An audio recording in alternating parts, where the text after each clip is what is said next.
സാമൂഹ്യ പരിവർത്തനത്തിന് അനുഗുണമായ സാർവദേശീയ പശ്ചാത്തലത്തിലെ ചില പ്രധാനപ്പെട്ട പ്രവണതകളുണ്ട്. ഇതെല്ലാം ഒറ്റപ്പെട്ട രീതിയിലല്ല ലോകം നിലനിൽക്കുന്നത്. എല്ലാം പരസ്പരാശ്രിതവും പരസ്പര ബന്ധം ഉള്ളതുമാണ്. രാജ്യം മുഴുവൻ അങ്ങനെ തന്നെയാണ്, ലോകം മുഴുവൻ അങ്ങനെയാണ്. ഇങ്ങനെ പരസ്പരാശ്രിതവും പരസ്പര ബന്ധപ്പെട്ട് നിൽക്കുന്ന സമൂഹത്തിലെ സാമൂഹ്യ പരിവർത്തനത്തിനുതകുന്ന പ്രധാനപ്പെട്ട സാമൂഹ്യ പ്രതിഭാസങ്ങളുണ്ട്. രാഷ്ട്രീയമായ വൈരുദ്ധ്യങ്ങളുണ്ട്, സാമ്പത്തികമായ വൈരുദ്ധ്യങ്ങളുണ്ട്, വിവിധ തലങ്ങളിലുള്ള വൈരുദ്ധ്യങ്ങളുണ്ട്. ഞാൻ ലോക്കൽ സമ്മേളനങ്ങളും ഏരിയ സമ്മേളനങ്ങളും എല്ലാം ഉദ്ഘാടനം ചെയ്തവരും ഉദ്ഘാടന പ്രസംഗം കേട്ടവരുമാണ് നിങ്ങൾ. ആ കാര്യങ്ങളിലേക്കൊന്നും കടക്കാൻ ഞാൻ ഉദ്ദേശിക്കുന്നില്ല. അത് ഇതിൻ്റെ ഒപ്പം കൂട്ടി വായിച്ചാൽ മതി. 4 പ്രധാനപ്പെട്ട വൈരുദ്ധ്യങ്ങളെ പറ്റിയാണ് സാർവദേശീയ കമ്മ്യൂണിസ്റ്റ് പ്രസ്ഥാനം തന്നെ മുമ്പേ ചൂണ്ടിക്കാണിച്ചത്. അതിപ്പോഴും പ്രസക്താണ്. ഏറ്റക്കുറച്ചിലുണ്ടാവും പ്രസക്തിയിൽ. അതിലേറ്റവും പ്രധാനപ്പെട്ട എന്താ, ഇപ്പോഴും വളരെ പ്രധാനപ്പെട്ട എന്താ, സാമ്രാജ്യത്വവും അതുപോലെ തന്നെ സോഷ്യലിസവും തമ്മിലുള്ള വൈരുദ്ധ്യം തന്നെയാണ്. സോഷ്യലിസ്റ്റ് രാജ്യങ്ങൾ ഉള്ളത് കൊണ്ട് മാത്രമല്ല എന്ന് ഞാൻ നേരത്തെ പറഞ്ഞു വെച്ചു. പരിവർത്തന ഘട്ടത്തിൻ്റെ മൗലികമായ വൈരുദ്ധ്യം അത് തന്നെയാണ്. സോവിയറ്റ് റഷ്യ ഉള്ളപ്പോഴും അത് തന്നെയാണ്, ഇല്ലാതപ്പോഴും അത് തന്നെയാണ്. സാമ്രാജ്യത്വ ശക്തികൾ, ഞാൻ നേരത്തെ പറഞ്ഞ പദം നിങ്ങൾ ഓർമ്മയുണ്ടാവും, തീവ്ര വലതുപക്ഷ ശക്തികൾക്കാണ് മുൻകൈ. മാത്രമല്ല, വലതുപക്ഷ ശക്തികൾ ഭരണ സംവിധാനത്തിൻ്റെ ഭാഗമായിട്ട് നിൽക്കുമ്പോൾ സാമ്രാജ്യത്വപരമായ നിലപാടിനനുസരിച്ച് രൂപപ്പെടുത്തിയ ആഗോളവൽക്കരണം, പച്ചയായ സ്വകാര്യവൽക്കരണം,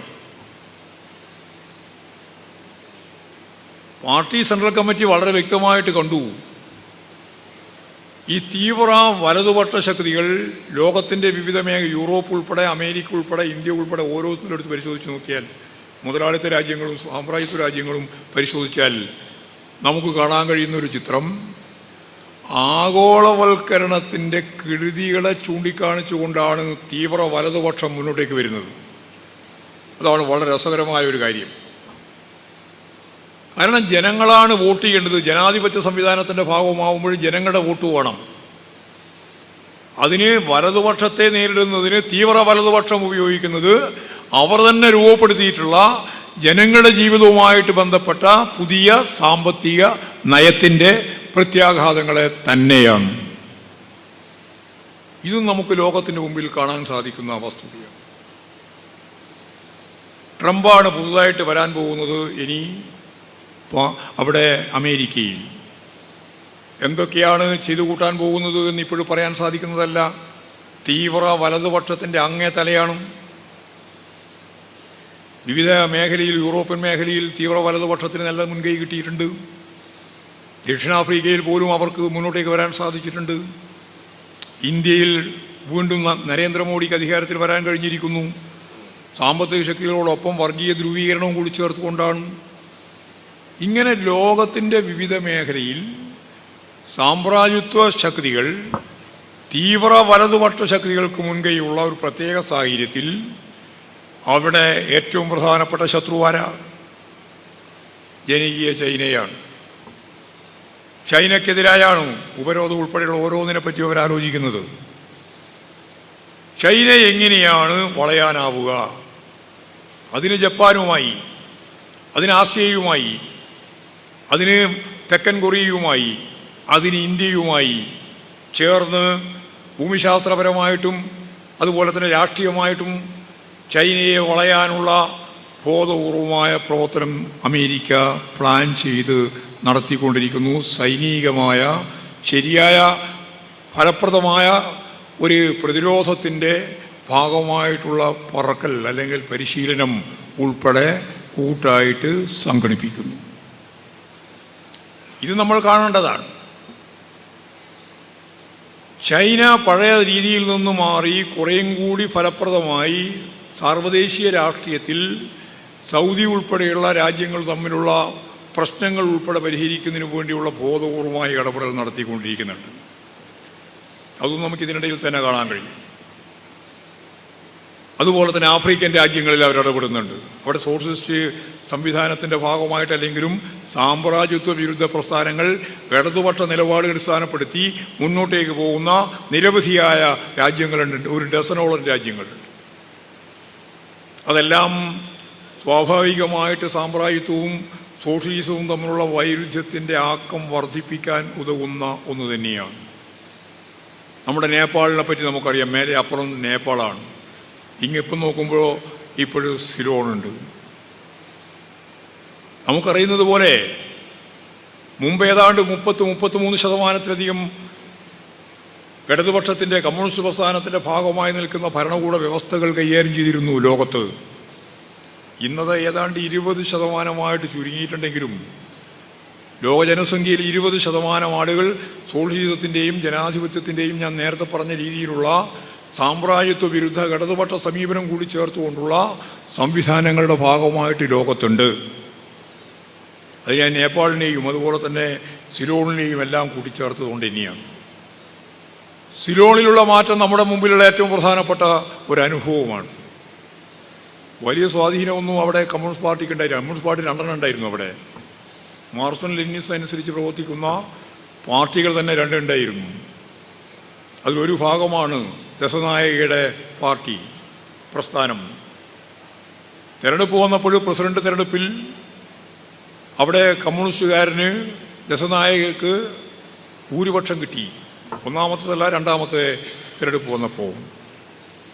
അപ്പോഴും മലയാളത്തിൽ ഉൾപ്പെടെയുള്ള ഇന്ത്യയിൽ ഉൾപ്പെടെയുള്ള മാധ്യമങ്ങൾ പറഞ്ഞു, എന്ത് കാര്യം, അവിടെ അങ്ങനെ ഒരു പ്രസിഡന്റ് വന്നിട്ട് എന്താ കാര്യം, കമ്മ്യൂണിസ്റ്റുകാരൻ പ്രസിഡന്റായിരിക്കുന്നു. ശരി, അവിടെ പാർലമെന്റിൽ, ശ്രീലങ്കൻ പാർലമെന്റിൽ 3 സീറ്റേ ഉള്ളൂ. ദശനായകയുടെ പാർട്ടിക്ക് 3 സീറ്റ്. പിന്നെ അവിടെ എന്ത് കമ്മ്യൂണിസമാണ് നടപ്പിലാക്കാൻ പോകുന്നത് എന്നാണ് അവർ അന്ന് ചോദിച്ചത്. ദശനായകയെ അപ്പോൾ തന്നെ പാർലമെന്റ് പിരിച്ചുവിട്ടു. തെരഞ്ഞെടുപ്പ് നടന്നു. ആർക്കും പ്രതീക്ഷയുണ്ടായിരുന്നില്ല ലോകത്തിൻ്റെ മുമ്പിൽ. പക്ഷെ തെരഞ്ഞെടുപ്പ് കഴിഞ്ഞപ്പോൾ ഇദ്ദേഹത്തിൻ്റെ പാർട്ടിയും അതോടൊപ്പം ചേർന്ന് 11 പാർട്ടികളും കൂടി ചേർന്നൊരു മുന്നണി ഉണ്ടാക്കിയിട്ടാണ് മത്സരിച്ചത്. ആ മത്സരത്തിൽ 2/3 ഭൂരിപക്ഷം പാർലമെന്റിൽ നേടാനായി. 3 സീറ്റുണ്ടായിരുന്ന കമ്മ്യൂണിസ്റ്റ് പാർട്ടിയുടെ പ്രസ്ഥാനത്തിന് ഈ പറയുന്ന വലിയ വിപുലമായ അതിവിപുലമായ 10-20 പാർട്ടികളാണ് ചേർന്നുകൊണ്ട് ഭൂരിപക്ഷം മാത്രമല്ല 2/3 ഭൂരിപക്ഷമുള്ള ഒരു ഭരണ സംവിധാനം രൂപപ്പെട്ടു എന്നുള്ളതാണ് സിലോണിൻ്റെ പ്രത്യേകത. വലതുപക്ഷ നിലപാടുകൾക്കെതിരായി മൂർത്തമായ സാഹചര്യത്തിൽ മാർക്സിസം മൂർത്തമായി പ്രയോഗിച്ചപ്പോൾ എങ്ങനെയാണ് ദശനായകക്ക് കേവല ഭൂരിപക്ഷം മാത്രമല്ല 2/3 ഭൂരിപക്ഷം കിട്ടിയത് എന്നത് ആ സാഹചര്യവുമായിട്ട് വെച്ച് പരിശോധിക്കുമ്പോൾ മാത്രമേ നമുക്ക് വ്യക്തത വരുള്ളൂ. ശ്രീലങ്കയുടെ സാമ്പത്തിക സ്ഥിതിയൊന്നും ഞാൻ വിശദീകരിക്കേണ്ടതില്ല. കടം വാങ്ങിയ കടം തിരിച്ചു കൊടുക്കാനാവാതെ ഒരുതരം രാജ്യം തന്നെ ജപ്തിയിലേക്ക് പോകുന്ന അവസ്ഥയിലേക്ക് വന്നപ്പോഴാണ് ഒരുപാട് സംഭവ പരമ്പരകൾ അവിടെ ഉണ്ടായത്. അതേപോലെ തന്നെ നമുക്കെല്ലാം അറിയുന്ന പോലെ നേപ്പാളിലും കമ്മ്യൂണിസ്റ്റ് പ്രധാനമന്ത്രിയാണ്. സോവിയറ്റ് റഷ്യ തകർന്നെങ്കിലും അത് മുതലാളിത്ത സമൂഹത്തിൻ്റെ ഭാഗമായിട്ട് നിലനിൽക്കുമ്പോൾ സാമ്രാജ്യത്വ രാജ്യങ്ങൾ തമ്മിലുള്ള വൈരുദ്ധ്യവും നമുക്ക് ലോകത്തിൻ്റെ മുമ്പിൽ കാണാം. പക്ഷേ അതത്ര രൂക്ഷതരമായ രീതിയിൽ 1ാം ലോകമായുധവും 2ാം ലോകമായുധവും സൃഷ്ടിക്കപ്പെട്ടതുപോലെ ഒരു തീവ്രതയിൽ വരുന്നില്ല എന്നതാണ് 2ാമത് ഏറ്റവും പ്രധാനപ്പെട്ട സംഭവമായ സാമ്രാജ്യത്വ രാജ്യങ്ങൾ തമ്മിലുള്ള വൈരുദ്ധ്യങ്ങളെപ്പറ്റി കാണാനാവുക. കാരണം ഒരു ലോക യുദ്ധത്തിലേക്ക് പോയാൽ ഉണ്ടാവുന്ന അപകടം 2 ഭാഗത്ത് നിൽക്കുന്നവർക്കും മനസ്സിലാവുന്നുണ്ട്. ഉക്രൈൻ യുദ്ധത്തിൻ്റെ ഭാഗമായി ഉക്രൈന് പിന്തുണ നൽകിക്കൊണ്ട് റഷ്യക്കെതിരായിട്ടുള്ള നിലപാടാണ് യഥാർത്ഥത്തിൽ അമേരിക്ക എടുത്തുകൊണ്ടിരിക്കുന്നത്. നാറ്റോ സഖ്യ വിശദീകരണവുമായി അതിൻ്റെ വിപുലീകരണവുമായി ഉക്രൈനെ ഉപയോഗിക്കാനാണ് അവർ ശ്രമിച്ചുകൊണ്ടിരിക്കുന്നത്. ആ വൈരുദ്ധ്യ ശക്തിയായിട്ട് നിലനിൽക്കുന്നുണ്ട്. ഉപരോധത്തിൻ്റെ ഭാഗമായ പ്രശ്നങ്ങളും അവർ അഭിമുഖീകരിക്കുന്നുണ്ട്. ഇന്നത്തെ പത്രത്തിൽ കണ്ടു കാണും, ഗ്യാസിൻ്റെ വില യൂറോപ്പിൽ വലിയ രീതിയിൽ ഉയർന്നുകൊണ്ടിരിക്കുകയാണ്. ഉപരോധമാണ്. ഏറ്റവും കൂടുതൽ ഗ്യാസ് ഉൽപ്പാദിപ്പിക്കുന്ന രാജ്യമാണ് റഷ്യ. ആ റഷ്യയിൽ നിന്ന് ഗ്യാസ് വാങ്ങാൻ പാടില്ല, പെട്രോളിയം ഉൽപ്പന്നങ്ങൾ വാങ്ങാൻ പാടില്ല എന്നവർ തീരുമാനിച്ചിട്ടുണ്ട്. ആ തീരുമാനത്തിന് അനന്തരഫലം എന്താ? അനന്തരഫലം ഗുരുതരമായ സാമ്പത്തിക പ്രതിസന്ധിയിലേക്ക് യൂറോപ്പിനെ തള്ളിമാറ്റുന്ന രീതിയിൽ ഗ്യാസിന്റെ വില അവരാഗ്രഹിക്കാത്ത രീതിയിൽ ഉയർന്നുകൊണ്ടിരിക്കുന്നു. പുതിയ ചിത്രമാണ്. എങ്ങനെയൊക്കെയാണ് ഇത് രൂപപ്പെട്ടു വരിക എന്നുള്ളതിൻ്റെ ഒരു ഭാഗം ഞാൻ ഒരു ഉദാഹരണം പറഞ്ഞു എന്ന് മാത്രമേ ഉള്ളൂ. ഇപ്പോൾ സാമ്രാജ്യത്വ രാജ്യങ്ങൾ തമ്മിലുള്ള വൈരുദ്ധ്യവും അത് അണയാതെ നിലനിൽക്കുന്നുണ്ട്. പക്ഷെ ആളിക്കത്തുന്ന രീതിയിൽ അതിപ്പോഴും പ്രതിഫലിക്കുന്നില്ല എന്ന് മാത്രം.